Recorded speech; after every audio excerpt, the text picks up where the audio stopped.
Depois de quase 3 dias de viagem, finalmente a nossa aventura por Paris estava começando.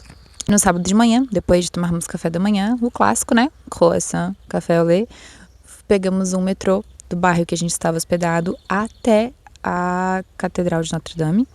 E como a gente tinha muita coisa pra ver, a gente não ia entrar em Notre Dame nesse primeiro momento, né? Então a gente só passou na frente, tirou algumas fotos e eu, obviamente, fiquei admirando todo aquele cenário. Depois a gente foi pra Shakespeare & Company, que era ali pertinho. Obviamente não resisti e fiz comprinhas na Shakespeare & Company. O primeiro foi The Last One at the Wedding, que é um livro que eu já tinha ouvido falar muito bem dele. E ele tava lá, eu também. Eu não ia perder a chance de ganhar um carimbinho da Shakespeare & Company em um livro. Então comprei o The Last One at the Wedding em inglês. E quando eu vi este tchutchuquinho aqui lá na prateleira, eu também não resisti, porque Madeline foi o meu desenho favorito da minha infância, que influenciou muito nesse sonho que eu tinha de, enfim, conhecer Paris e morar aqui na França. Então, obviamente, eu tinha que comprar, né? Também. Mas esse aqui não foi pra mim, foi pra Dudinha de 10 anos, né? Não foi pra Dudinha de 25. E esse tá em francês, pra praticar um pouquinho já e pra deixar, né, esse provavelmente vai ser o primeiro livro que eu vou ler pros meus filhos quando eu os tiver. E vem também um marca-página.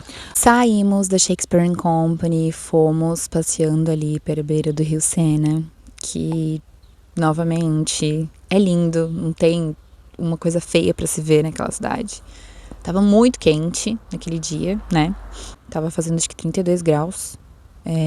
Mas a gente fez boa parte do caminho andando. A gente fez quase 30 mil passos aquele dia, a gente andou bastante. E a nossa próxima parada foi no Musée d'Orsay, que a gente entrou, viu tudo, também magnífico, esplendoroso. A própria estrutura do museu interna já é maravilhosa. E assim, a minha câmera não foi capaz de captar a beleza e os detalhes das pinceladas e daquilo que eu tava vendo pessoalmente na minha frente. Foi assim, indescritível. E eu não gravei, mas a gente viu os quadros do Van Gogh que tem lá, que tem uma exposição do Van Gogh lá no Musée d'Orsay, né? A gente almoçou também no rooftop do museu, com aquela vista, né, que, novamente, sem palavras. E daí, saindo do Musée d'Orsay, a gente já passa pelo jardim que dá de cara no Louvre, né? E foi isso que a gente fez, passou por dentro do museu, vimos o Louvre só por fora, porque, novamente, a gente tinha muita coisa pra fazer nesse dia. Então, a gente deu prioridades para outros pontos, porque o Louvre precisa de um dia inteiro, ou se não uma manhã, pra ver tudo que tem lá dentro, porque ele é imenso. E daí, descendo a estação do Louvre, que é maravilhosa, né? A gente tem a La Durée, a loja de macarrão, que não podemos deixar de provar, né? Eu peguei um de café e o Felipe pegou um de flor de laranjeira, eu acho. Que eu particularmente gostei mais do de café. Não tem erro, coisas feitas de café são as melhores coisas do mundo. Depois disso, Champs-Élysées e Arco do Triunfo, no fim da Champs-Élysées. A gente não subiu o Arco do Triunfo, novamente, prioridades, não tínhamos tanto tempo assim, e custaria 25 euros para cada um subir. Então, a gente preferiu economizar 100 euros, né? Depois do Arco do Triunfo, passamos em um mercadinho para comprar alguns queijos, um vinho, 2 baguetes e fomos para o Trocadeiro ver ela, a Torre Eiffel. Foi lindo, a gente fez um piquenique lá na grama, né, do Trocadeiro. Foi, assim, a realização de um sonho. Chorei quando olhei para ela durante o dia, aí depois, quando ela iluminou e a gente tava lá na beira do Rio Sena vendo ela brilhar e piscar, eu chorei mais. E assim, ela é linda.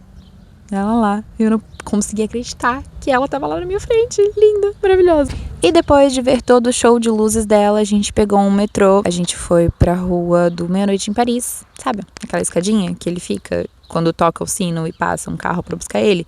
Pois é, estávamos lá à meia-noite, não tocou o sino de relógio, não passou o Tom Hiddleston pra me buscar. Fiquei um pouco decepcionada, confesso. queria muito ir para o passado com Tom Hiddleston, mas não foi dessa vez. E depois voltamos para o nosso Airbnb para descansar e viver mais um pouquinho de Paris no dia seguinte. Dia 2 em Paris. Aproveitamos para dormir até um pouquinho mais tarde, porque a gente estava bem cansado da viagem anterior, né? Assim que acordamos, já arrumamos as malas, porque a gente tinha que sair do Airbnb. Fomos novamente tomar o clássico café da manhã, croissant, café au lait. E fomos deixar as malas em um lugar pra gente poder curtir o nosso segundo dia de Paris. Nossa primeira parada do segundo dia foi a Biblioteca Nacional, que, sem palavras, né? Ela é maravilhosa. Eu acho que eu tô ficando até repetitiva a falar isso sobre tudo que eu digo aqui. Na frente tem um chafariz, um parque assim com chafariz, que também é bem legal. E depois a gente foi almoçar na frente da Ópera Garnier. Nossa, esse é o almoço. Esse é o almoço. Essa é a vista. Gratidão, Paris. Isso bem de viagem, né? De mercado. Macarrão pronto de mercado. Mas nossas bebidinhas ali deu 10 euros e foi o melhor almoço da nossa vida, porque a vista ajudava muito. E depois fomos na Galerie Lafayette, que é linda por dentro e tem o rooftop, né? Com a melhor vista de Paris, eu acho. Que dá pra ver ela lá de longe. Eu não gravei o rooftop, mas eu tirei fotos. Obviamente, né? Não podia perder essa vista. Ainda da galeria, a gente foi pra Montmartre ver a Basílica. Tava bem cheio, porque era um domingo, né? Tinha muitos turistas. E a gente não entrou de novo, só vimos ela ali por fora. Novamente, admiramos a vista lá de cima, que é muito linda. E já fomos buscar as nossas malas, porque a gente tinha que pegar um ônibus para Strasbourg, para o nosso terceiro dia de França. Um ônibus de madrugada em Strasbourg, chegamos acho que era 4 horas da manhã lá. E assim que amanheceu, a gente foi para a estação de trem, porque a gente tinha que pegar um trem de Strasbourg para Bar. E daí lá em Bar, pegamos uma carona para uma vinícola, que era o rolê desse terceiro dia. A gente pôde ver os vinhedos e fazer uma degustação de vinho, almoçar lá. Foi bem legal. Os nossos amigos já tinham trabalhado lá nessa vinícola, então eles conheciam os donos, conheciam a equipe e foi bem divertido.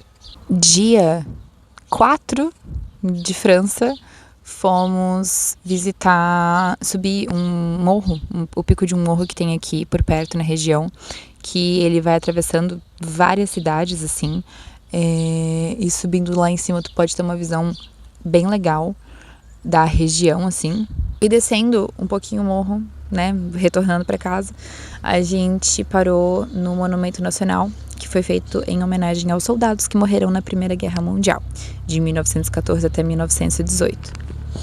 Aí aqui do lado de fora é o cemitério dos soldados que morreram pela França. E aqui são os que morreram só nessa cidade. Aí cada cruz é para um soldado, que eles conseguiram resgatar o nome. E cada placa dessa daqui é feita para representar 64 soldados desconhecidos. Então essa aqui é a número 4 de 64, que eles não sabem quem é. E cada cruzinha dessa é de um soldado identificado. E daí aqui atrás do cemitério a gente começa uma trilha que tem algumas trincheiras que foram usadas na época da Primeira Guerra. Mas aqui é o que sobrou só, né? Aqui é o que sobrou só, né? Um pouco, mas tá quase inteiro, na verdade. É que é só um posto de combate, na verdade, né? Exato, tem uma cadeirinha, depois tem um negócio que tem a vista exatamente. E aqui era pra dormir? Era a caverninha pra dormir. E aqui, um negocinho pra sentar e atirar.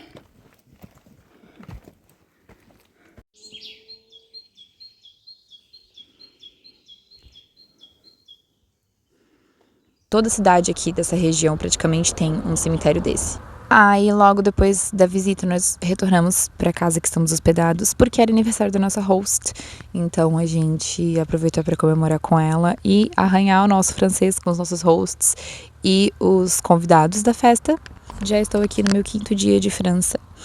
Hoje a gente embarca para Briançon, que vai ser o nosso destino final, onde vamos morar e trabalhar. Então, Agora que vai começar a aventura de verdade. Mas a viagem até Briançon e os primeiros dias de Briançon vão ficar para outro vlog. Eu encerro aqui os nossos primeiros dias na França. E me conta aqui nos comentários o que você quer ver de Briançon, o que você quer ver dessa minha nova etapa. Deixa seu like para me ajudar, se inscreve para continuar acompanhando minha jornada e muito obrigada por me acompanhar até aqui.